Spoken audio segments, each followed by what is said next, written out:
ওই গো, তোমার হলো? চলো চলো, তাড়াতাড়ি চলো, বেরোতে হবে তো। হ্যাঁ হ্যাঁ, হলো হলো। আর একটু দাঁড়াও, আসছি বাবা, আসছি। তোমার সেই প্রতিবারের মতো এক কাণ্ড। এত দেরি করো না তুমি। এখন না বেরোলে ঠিক সময় পৌঁছতে পারবো? চলো, আমি তৈরি। এইবার প্রায় এক সপ্তাহ আগেই শ্বশুর বাড়ি যাবো, কি বলো? হ্যাঁ, চলো চলো। কতদিন পর বাপের বাড়ি যাচ্ছি বলো তো? আমার তো আর তর সইছে না।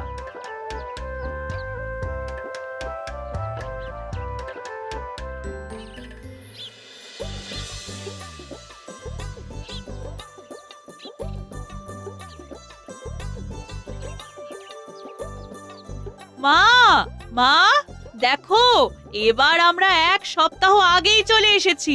তুমি বারবার বলো না এত কম সময়ের জন্য আসি, তাই এবার তাড়াতাড়ি চলে এলাম।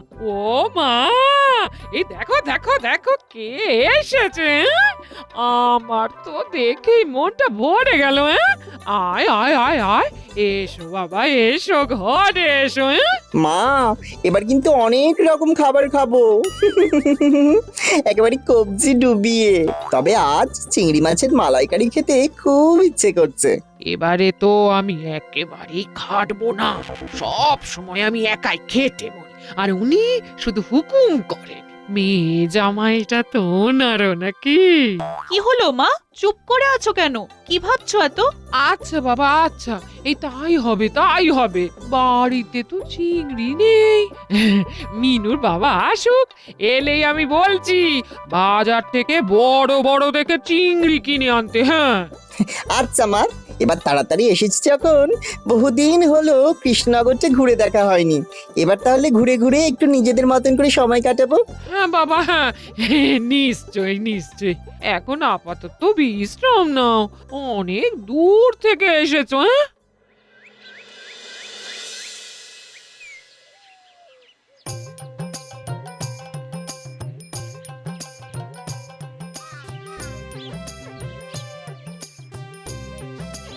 এ কি?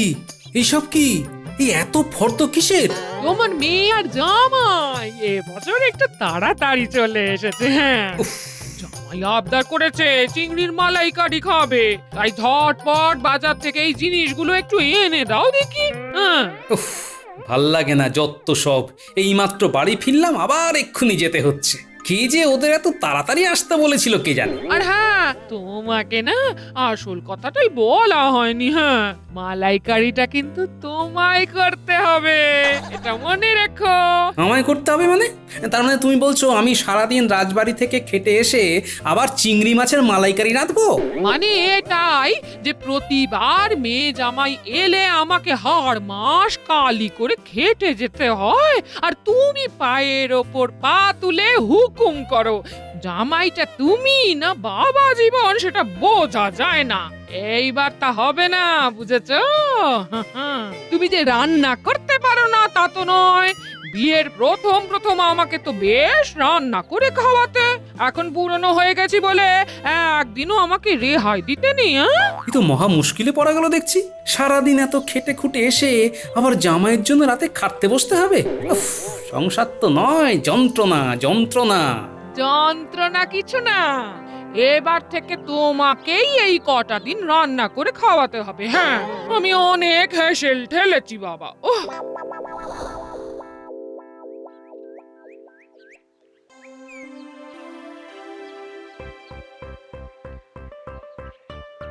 কই গিন্নি, আর কত দেরি? এবার তো রাজসভায় যেতে দেরি হয়ে যাবে। ভাতটা দাও। ভাতটা দাও মানে? তোমায় না আমি বললাম এই কটা দিন আমার ছুটি। এখন তোমরা মেয়ে বাবা মিলে রান্না করো আর আমাদের সবাইকে খাওয়াও। এই কদিন আমি কিচ্ছুটি করবো না, বুঝেছো? হ্যাঁ, এ তো আজব ব্যাপার, গিন্নি আমায় এইভাবে ফাঁসাচ্ছে। কিন্তু এখনো ভাত না হলে তো আমার রাজসভায় যেতেও দেরি হয়ে যাবে। যাই, অগত্যা আমি ব্যবস্থা করি।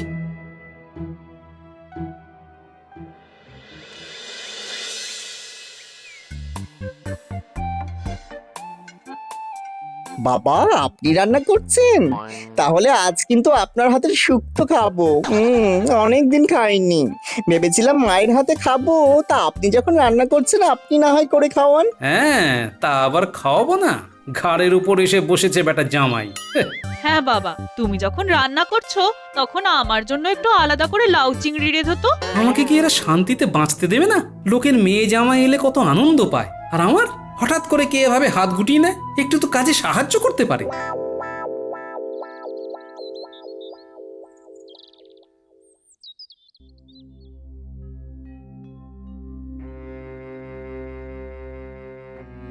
কি হে গোপাল, তোমার মুখের এই অবস্থা কেন? তা বা আজ এত দেরি হলো যে? তাছাড়াও তোমায় এত কেন ক্লান্ত দেখাচ্ছে গোপাল? আর বলবেন না মহারাজ, বাড়িতে আমার এক ফোঁটা শান্তি নেই। মেয়ে বউ জামাই মিলে আমাকে নাজেহাল করে ছেড়ে দিচ্ছে। কেন কেন কেন গোপাল, সামনে তো জামাই ষষ্ঠী, তোমার মেয়ে জামাই চলে এসেছে, তোমার তো আনন্দ হবার কথা। কিন্তু মহারাজ, এবার আমার সেটাই কাল হয়েছে। এক সপ্তাহ আগেই মেয়ে জামাই চলে এসেছে, আর এদিকে আমার বউ বলেছে যে কদিন ওরা থাকবে সেই কদিন সেও কোনো কাজ করবে না। এই কদিন নাকি তার ছুটি। বেশ হয়েছে, পেট মোটাটা এতদিন খালি খেয়ে আর ঘুমিয়ে ভুঁড়ি ফুলিয়েছে। একটু খেটে বুঝুক কেমন লাগে।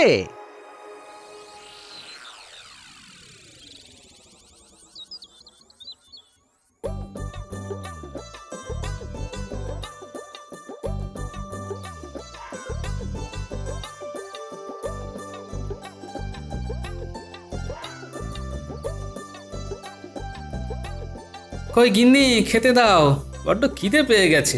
আজ এত খাটাখাটনি গেছে।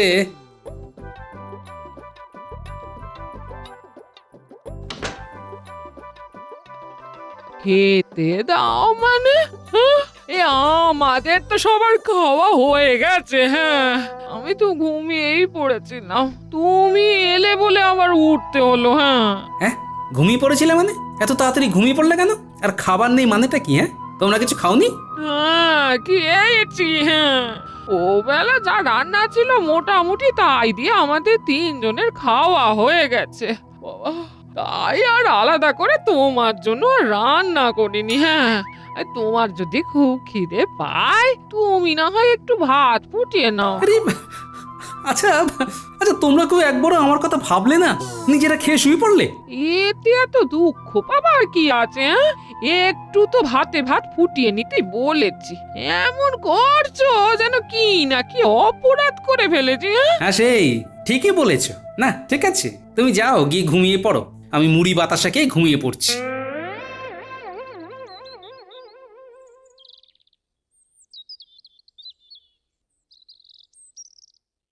বাবা, আমার না অনেক দিন থেকে আমের আচার খেতে ইচ্ছে করছে। কেন, তোর মাকে বল না, বাড়িতেই তো আমের আচার আছে। না না, যে আচার ছিল না সেটা তো 3 দিন আগেই শেষ হয়ে গেছে। হ্যাঁ, ও আচ্ছা, ঠিক আছে। তাহলে একটা কাজ করো না বাবা, আমাদের আম গাছ থেকে বরং আম পেড়ে আমায় আচার বানিয়ে খাওয়াও। আরে, আমি এখন আচার বানিয়ে খাওয়াবো? আমার কি আর কোনো কাজ নেই? পারবে না কেন?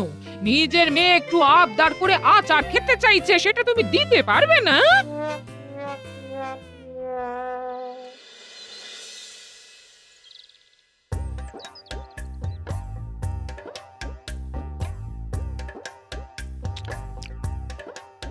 ওহ, দারুণ দারুণ হয়েছে তো। এবার থেকে এখানে এলে তোমার হাতেই আচার খাবো। আরো এক বয়াম আমার জন্য আচার করে রেখো তো, যাবার সময় নিয়ে যাব। বলছি শোনো, এই উঠোনটা একটু গোবর দিয়ে লেপে দিও তো রাজসভায় যাবার আগে। আর কদিন বাদেই তো জামাই ষষ্ঠী গো, উঠোন তো নিকোতেই হবে। হ্যাঁ, আমি এখন রাজসভায় যাব, তার আগে নাকি আমায় উঠোন নিকতে হবে? কেন, তুমি মিনু বাড়িতে বসে কি করবে কি? হ্যাঁ, কেন গো, এতদিন পরে মিনু এলো, ওকে নিয়ে আমি পুটির মার বাড়ি গল্প করতে যাব। গল্প করতে যাওয়াটা তোমাদের কাজ? কেন, রাজসভায় ভাড়ামো করতে যাওয়াটা যদি তোমার কাজ হয়, আমাদের গল্প করাটাও কাজ হবে না কেন? হ্যাঁ, তুমি তুমি এত বড় কথাটা আমায় বলতে পারলে গিন্নি? সেই ভাড়ামো করেই না আমাদের সংসার চলে, বুঝলে? হ্যাঁ, সারাটা জীবন তো শুধু ওই করে আর খেয়ে ঘুমিয়ে কেটে গেল। তাই এবার একটু সংসারের কাজকর্ম করো গো। এ তো দারুণ ব্যাপার। এরকম শ্বশুরবাড়ি কজনের ভাগ্যে জোটে? যা চাইছি তাই পেয়ে যাচ্ছি, তা আবার শ্বশুরমশাই নিজের হাতে রান্না করে খাওয়াচ্ছেন। জামাই ষষ্ঠীর পরেও আমি আর বাড়ি যাবই না, এখানেই থেকে যাব।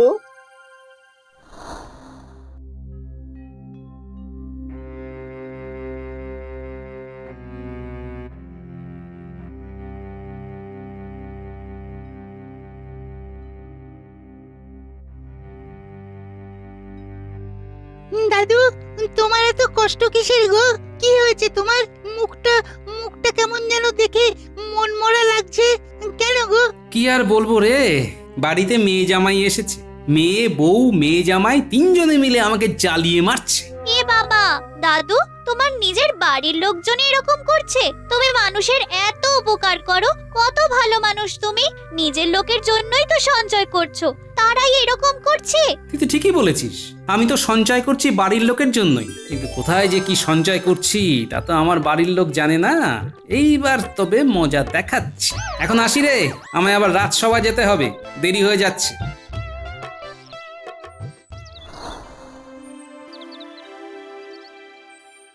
কি হে গোপাল, এখন তোমার বাড়ির অবস্থা কি? এখনো কি সেই একই অবস্থা চলছে নাকি? তা মুক্তির উপায় কিছু পেলে? উপায় একটা পেয়েছি মহারাজ, তবে আপনার একটু সাহায্য লাগবে। হ্যাঁ হ্যাঁ, নিশ্চয়ই। কি সাহায্য লাগবে বলো? আমার একজন পেয়াদাকে একটু লাগবে মহারাজ। তাকে ঠিক যেমনটি বলবো, আমার বাড়িতে গিয়ে আমার অবর্তমানে তাকে তেমনটি বলে আসতে হবে। আর এমন কি গোপাল? সেনাপতি, যাও তো গোপালের কাছে একজন পেয়াদাকে নিয়ে যাও। গোপাল যেমনটা বলছে সেই পেয়াদাকে ঠিক তেমনটাই করতে বলো। আচ্ছা মহারাজ, চলো চলো গোপাল। যা বললাম ঠিক ঠিক বুঝতে পেরেছো তো? আগে পেরেছি। ঠিক মতো করে বলতে পারবে তো? খুব পারবো।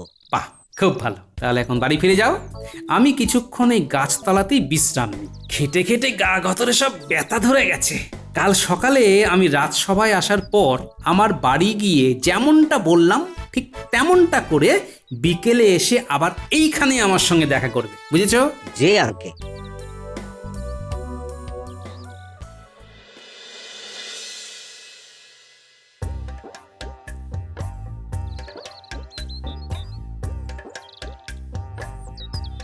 কি ব্যাপার এখানে? আগে মহারাজ আমাকে পাঠিয়েছেন গোপাল ওর সঞ্চিত 1000 সোনার মোহরের জন্য কার নাম গোপাল মনোনয়ন করেছেন তা জানতে। আমি সেই খবরই নিতে এসেছি। তিনি তো ঘরে নেই, কিন্তু কি বললে? 1000 সোনার মোহর না কি জানা? বলি ব্যাপারটা কি একটু খুলে বলতে পারো? আগে 1 বছর আগে গোপাল ওর জমানো 900 মোহর কোথায় আমানত করবে ঠিক করতে পারছিল না। তখন মহারাজ বলেছিলেন যে সেই সোনার মোহর তার কাছে বীমা করতে, এবং 1 বছর পর তিনি সুদ হিসাবে তাতে আরো 100 মোহর যোগ করবেন। ওরে বাবা, তার মানে তো 1000 মোহর। হ্যাঁ, কিন্তু এই বীমার শর্ত ছিল একটাই, এই 1000 মোহর গোপাল নিজে নিতে পারবে না, তাকে তার পরিবারের কোনো একজনকে মনোনীত করতে হবে, যার হাতে মহারাজ এই সম্পূর্ণ 1000 সোনার মোহর তুলে দেবেন। এখন সেই সময় পূর্ণ হয়েছে, তাই মহারাজ আমাকে পাঠিয়েছেন গোপালের কাছে। তিনি কাকে এই 1000 মোহর পাওয়ার জন্য মনোনীত করেছেন তা জানতে।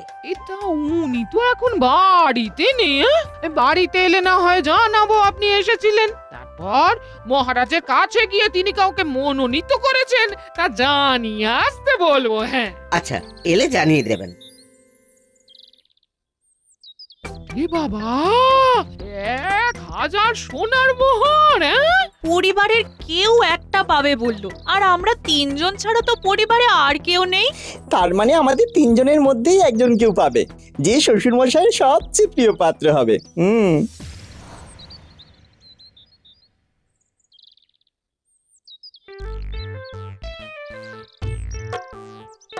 কি হলো গিন্নি, চোখে মুখে এত খুশি? তুমি নাকি শুনলাম বীমা করিয়েছো? হ্যাঁ, সে তো 1 বছর আগেই করিয়েছিলাম। অনেকগুলো টাকা পাবে বলো? হ্যাঁ, তা অনেকগুলো টাকাই পাবো, ভাড়ামো করেই টাকাগুলো জমানো কিনা। আর ভাবছি টাকাগুলো পেলে আমি অন্য জায়গায় গিয়ে বাড়ি করে থাকবো, বুঝলে? কারণ এখানে তো আমার কেউ আর দেখভাল করছে না, কেটে কেটে ক্লান্ত হয়ে যাচ্ছি, আর পারছি না, বুঝলে? এ মা, তুমি কেন খাটবে? আমি আছি কি করতে? আমি না তোমার বউ? কি খাবে বলো, শুধু এক্ষুনি রান্না করে খাওয়াচ্ছি আমি। বলো বলো। না না না মা, তোমারও তো বয়স হচ্ছে, তোমাদেরকে কাউকে কিছু করতে হবে না। আমি আজকে তোমাদের রান্না করে খাওয়াবো। এই শোন, তুই এখন পরের বাড়ির বউ, তোর এখন অন্য সংসার হয়েছে, তুই সেই সংসার সামলাতে যা। এটা আমার সংসার, আমায় কাজ করতে রে। হ্যাঁ। কেন মা, এটা কি আমার বাড়ি নয়? আর বাবাকে আমি রান্না করে খাওয়াতে পারবো না? আচ্ছা আচ্ছা, তোমরা তো ঝগড়া করছো কেন? তোমরা মা মেয়ে দুজনে মিলে রান্না করো, তাতে সমস্যা কি? ঠিক আছে, তাই হোক। আমরা দুজন মিলে আজকে তোমার জন্য রান্না করছি। হ্যাঁ।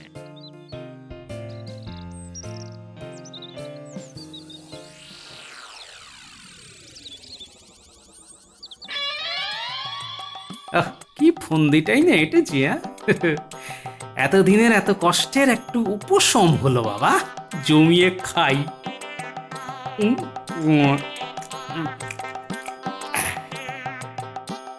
কাল তো জামাই ষষ্ঠী, আমার আর বাজার যেতে ইচ্ছা করছে না, বুঝলে?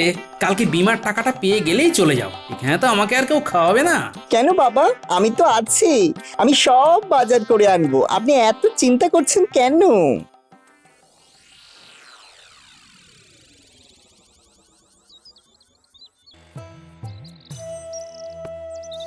আজ জামাই ষষ্ঠী আর আমাকেই খেটে খেটে মরতে হচ্ছে। বাজার করছি, টাকা খরচ করছি, আমার কোনো গুরুত্বই নেই। ধুর।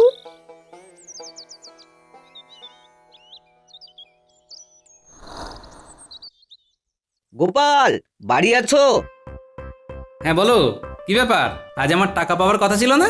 হ্যাঁ, কথা ছিল, কিন্তু তুমি তো তোমার পরিবারের কাউকে এখনো মনোনীত করতে পারোনি। আমি তো বাড়ি এসে বলে গেছিলাম। আচ্ছা, আমি যদি আমার মেয়ে বউ দুজনকেই মনোনীত করি? তুমি যতজনকে খুশি মনোনীত করতে পারো, কিন্তু কমপক্ষে একজনকে করতেই হবে। অবিবাহিত হলে তোমায় কাউকে মনোনীত করার দরকার পড়তো না, কিন্তু তুমি যেহেতু বিবাহিত, তাই তোমায় এটা করতেই হবে। বেশ বেশ। তুমি নিশ্চয়ই আমাকে মনোনীত করবে, কি বলো? হ্যাঁ। বাবা, আমি না তোমার মেয়ে, আমার নামই নিশ্চয়ই বলবে তুমি। না না বাবা, আমার নামই বলবেন, তাই না বাবা? না, আমি একজনকেই মনোনীত করব। তোমাদের তো বলেইছি, এই বাড়ি ছেড়ে আমি চলে যাব, তারপর অন্য জায়গায় গিয়ে বাড়ি করে সুখে সংসার করব। তুমি আমাকে এই চিনলে? তোমার জন্য এত করেছি গো। আমার জন্মই হয়েছে তোমার সেবা করার জন্য। আমি তোমার ধর্ম সাক্ষী করা বউ, তুমি আমায় ছেড়ে চলে যাবে? হ্যাঁ, সেসব কথা পরে ভাবা যাবে, এখন আমার রাজসভায় যেতে হবে। আমি চললাম। বুঝলি মিনু, টাকার 50 ভাগ আমি নেব, আর তুই আর জামাই দুজনে 25 করে নিবি, কেমন? হ্যাঁ, ঠিক আছে।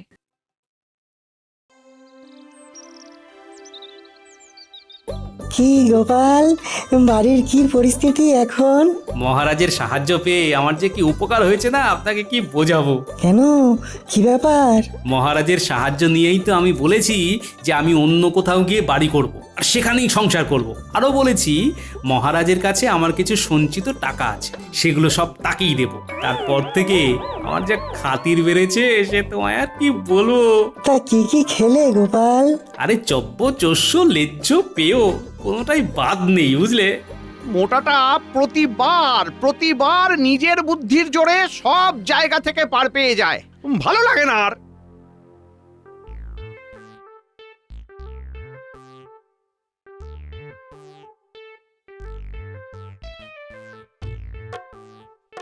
তুমি আমার টাকাটা নিয়ে এসেছো? হ্যাঁ, না, আমি টাকা আনিনি, একটু পর পেয়াদা এসে টাকা দিয়ে যাবে। ও আচ্ছা। কি গো, টাকাটা এনেছো? না না, আসলে একটু গন্ডগোল হয়েছে গোপাল। তোমার পাওনা টাকাটা তুমি 1 বছর পরে পাবে। আমাদের সময়ের হিসাবে একটু গন্ডগোল হয়ে গেছে। তুমি 1 বছর পরে ঠিক সময়ে টাকাটা পেয়ে যাবে, আর তার সাথে আরো অনেক বেশি সুদও পাবে। ও আচ্ছা, ঠিক আছে, আমাদের কোনো তাড়া নেই। গিন্নি, আমি এখন চান করতে গেলাম, বুঝলে?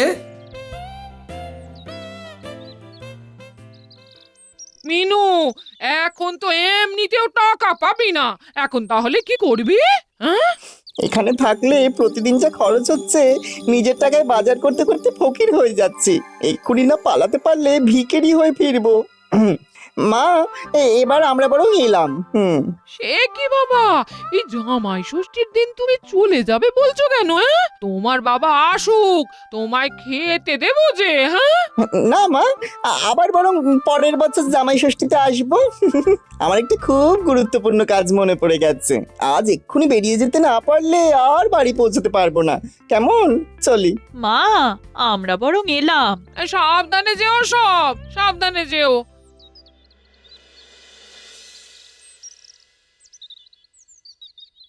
কই গিন্নি, মেয়ে জামাই কোথায়? মেয়ে জামাইয়ের একটু তাড়া ছিল বুঝলে, তাই ওরা হন্তদন্ত হয়ে বেরিয়ে গেল। হ্যাঁ ও আচ্ছা, তা আজকে কি রাজসভায় যাওয়ার আগে খাবার পাবো নাকি? হ্যাঁ, এখন 1 বছরের জন্য তো তোমাকে খাওয়াতেই হবে। কেন খাওয়াবো না? এই তো খেতে বসো, তোমায় খেতে দিচ্ছি। হ্যাঁ, এই নাও ভাই, 2টো মোহর। তুমি আমার যে উপকার করলে, তুমি না থাকলে জামাই বিদায়ও হতো না, আর গিন্নিও আমাকে খাটিয়ে খাটিয়ে মারত। তোমার জন্যই এই যাত্রায় রক্ষা পেয়েছি, বুঝলে? তুমি এত বড় একটা কাজ করতে পারলে? তোমায় এত খাতির যত্ন করলাম, আর তুমি আমাদের এইভাবে ঠকালে?